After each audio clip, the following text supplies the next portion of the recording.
యోహాను వ్రాసిన ప్రకటన గ్రంథము 14వ అధ్యాయము 15వ వచనం నుండి 15వ అధ్యాయము 4వ వచనం వరకు.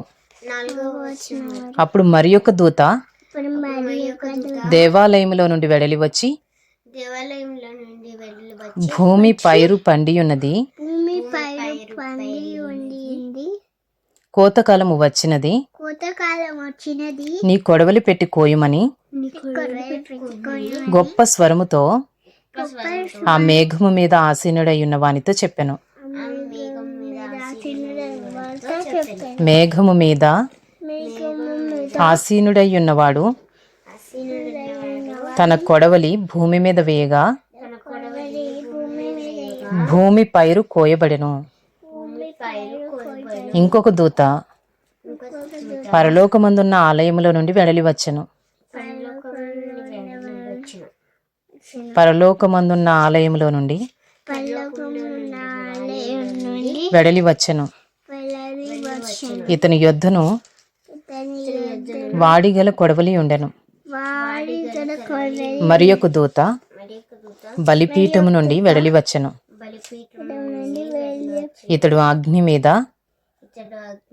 అధికారము నొందినవాడు.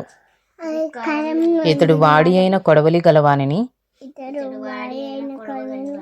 గొప్ప స్వరముతో పిలిచి భూమి మీద ఉన్న ద్రాక్ష పండ్లు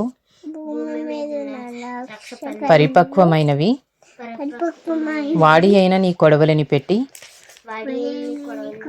దాని గెలలు కోయమని చెప్పెను.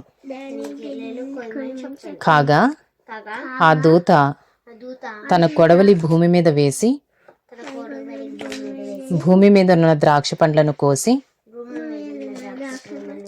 దేవుని కోపమును ద్రాక్షల పెద్ద తొట్టిలో వేసెను. ఆ ద్రాక్షల తొట్టి పట్టణమునకు వెలుపట త్రొక్కబడెను. 100 కోసుల దూరము గుర్రముల కళ్ళెము మట్టుకు ద్రాక్షల తొట్టిలో నుండి రక్తము ప్రవహించెను. 15వ అధ్యాయము. మరియు ఆశ్చర్యమైన మరి ఒక గొప్ప సూచన పరలోకమందు చూచితిని. అదేమనగా 7 తెగుళ్ళు చేత పట్టుకుని ఉన్న 7 దూతలు. ఇవే కడవరి తెగుళ్ళు. వీటితో దేవుని కోపము సమాప్తమాయెను. మరియు అగ్నితో కలిసి ఉన్న స్ఫటికపు సముద్రము వంటిది ఒకటి నేను చూచితిని. ఆ క్రూర మృగమునకును దాని ప్రతిమకును దాని పేరుగల సంఖ్యకును లోబడక వాటిని జయించిన వారు దేవుని వీణెలు గలవారై ఆ స్ఫటికపు సముద్రమునొద్ద నిలిచియుండుట చూచితిని.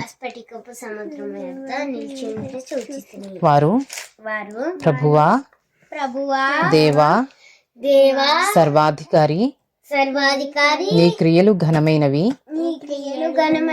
ఆశ్చర్యమైనవి, యుగములకు రాజా, నీ మార్గములు న్యాయములను సత్యములు నయ్యున్నవి. ప్రభువా నీవు మాత్రము పవిత్రుడవు. నీకు భయపడని వాడెవడు? నీ నామమును మహిమ పరచని వాడెవడు? నీ న్యాయ విధులు ప్రత్యక్షపరచబడినవి గనుక జనములందరూ వచ్చి నీ సన్నిధిని నమస్కారము చేసెదరని చెప్పుచు దేవుని దాసుడగు మోషే కీర్తనయు గొర్రెపిల్ల కీర్తనయు పాడుచున్నారు.